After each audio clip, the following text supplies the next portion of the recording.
Once upon a time, in a small village nestled deep in the heart of Africa, there lived a young maiden named Ada. Ada was known far and wide for her beauty, kindness, and gentle spirit. She lived with her parents, Mama Obi and Papa Obi, in a humble mud brick house at the edge of the village. One moonlit night, as Ada was fetching water from the village well, she heard a soft, melodious voice calling her name. Startled, she looked around but saw no one. Ada, the voice whispered again, this time closer. Ada's heart raced with fear and curiosity as she followed the sound, leading her to a sacred grove deep in the forest. In the heart of the grove stood a magnificent baobab tree, its ancient branches stretching high into the night sky. Beneath the tree, bathed in the soft glow of moonlight, stood a radiant figure, a beautiful woman with skin as dark as ebony and eyes that sparkled like stars. "Who are you?" Ada asked, her voice trembling with awe. "I am Ola, the earth goddess," the woman replied, her voice like a gentle breeze rustling through the leaves. "I have chosen you, Ada, to bear a great gift for your village." Ada's eyes widened in astonishment.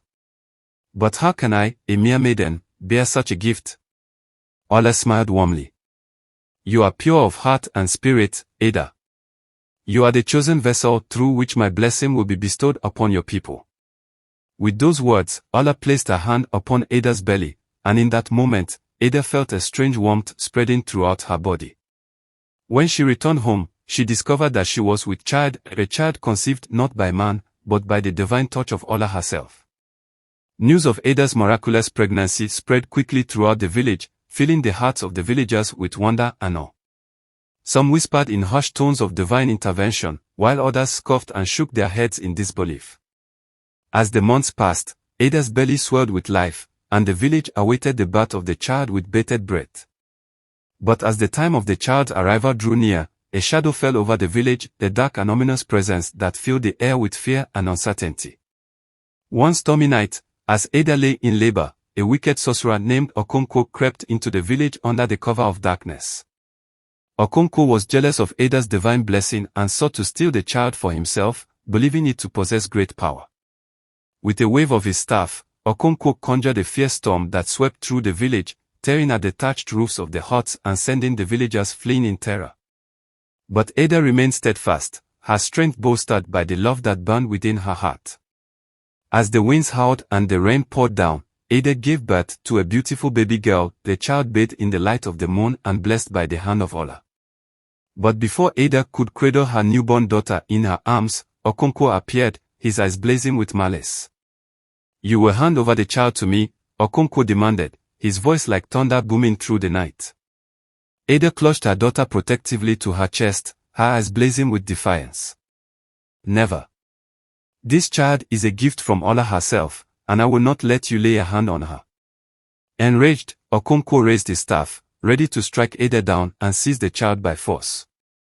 But before he could unleash his dark magic, a blinding light filled the grove, and Ola herself appeared, her presence like a beacon of hope in the darkness.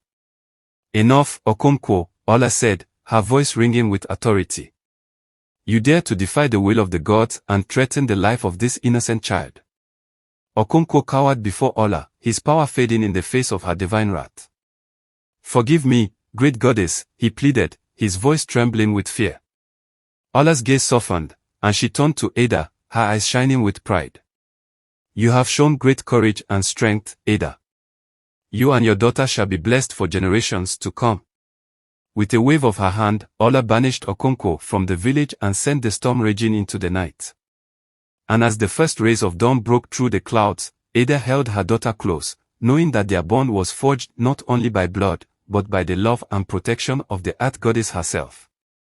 From that day forth, Ada and her daughter were revered as sacred guardians of the village, their story passed down through the generations as a testament to the power of love, faith, and the enduring strength of the human spirit. And though they faced many challenges and trials in the years to come, they did so with courage and grace, knowing that they were never alone, for the spirit of Ola watched over them always, guiding them through even the darkest of times.